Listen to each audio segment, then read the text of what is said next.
2011년 2월 17일 총 자산 9조 9천억 원, 국내 1위였던 부산저축은행이 영업 정지됐습니다.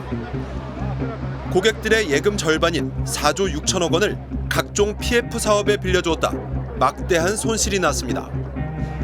저축은행 임원들이 직접 부동산 사업에 뛰어들었고 친인척을 바지사장에 앉혀 대출도 받아간 사실도 드러났습니다. 조금이라도 이자를 더 받으려고 저축은행에 예금한 서민들이 큰 피해를 당했습니다.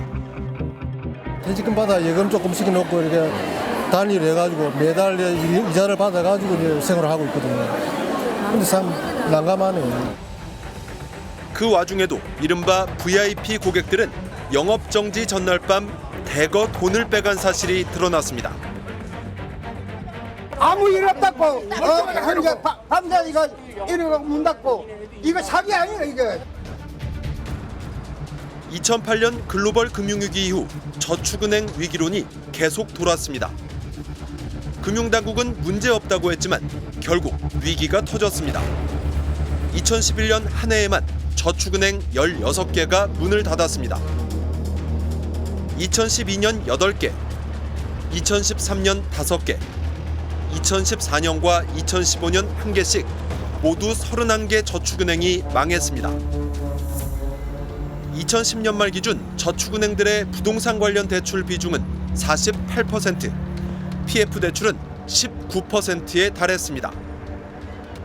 투기성 부실 대출의 여파는 너무 컸습니다.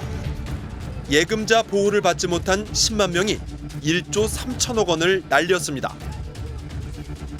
LIG건설, 삼부토건, 동일토건, 지능기업, 월드건설, 임광토건 같은 중견 건설사들도 줄줄이 무너졌습니다. 그런 위기가 또 닥칠까요?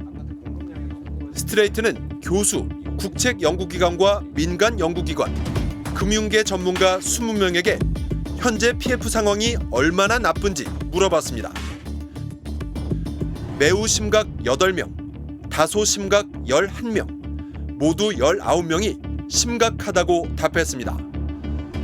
한 명 빼고 모두 심각하다고 진단한 겁니다.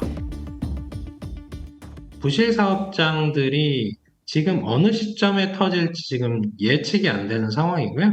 그래서 이 부분들을, 부실 부분들을 정리를 계속 못하고 밀어낸 상황이니까 현재 시점이 가장 심각하다라고 평가를 하는 겁니다.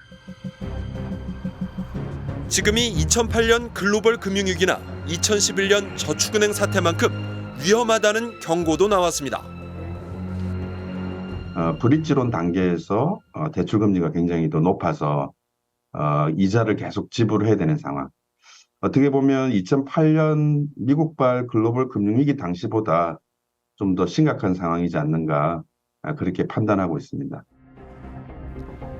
당시에는 저축은행들만 문제였지만 이번에는 증권사들까지 PF 대출에 뛰어들었습니다. 11년도에 이제 저축은행 중심으로 PF 문제가 한번 생겼습니다. 그때도 저축은행 입장에서는 상당히 이제 심각한 문제였지만 이번에 그 부동산 PF는 제2금융권 전체에 걸쳐서 이제 PF 문제가 다 이렇게 걸려 있으니까요. 2010년 말 저축은행들의 PF 연체율은 25%, 올해 증권사들의 PF 연체율은 17%까지 치솟았습니다. 연체율 그렇게 높게 나오는 거를 보면 배운 게 없나? 이런 생각을 좀 하기는 하거든요.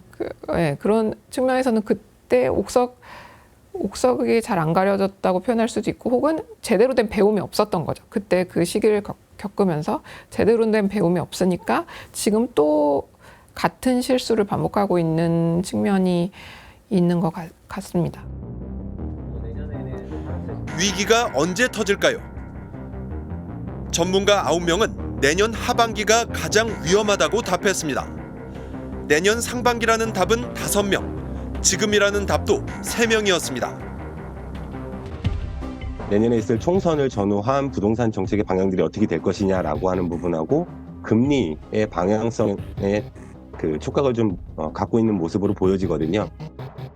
연착륙 대책으로 제시되지 못한다면 내년 초반부터 악화 사업장들이 늘어나기 시작해서 24년 중반 이후 하반기에는 좀 더 심각한 부실화 상황들이 늘어날 가능성이 있습니다.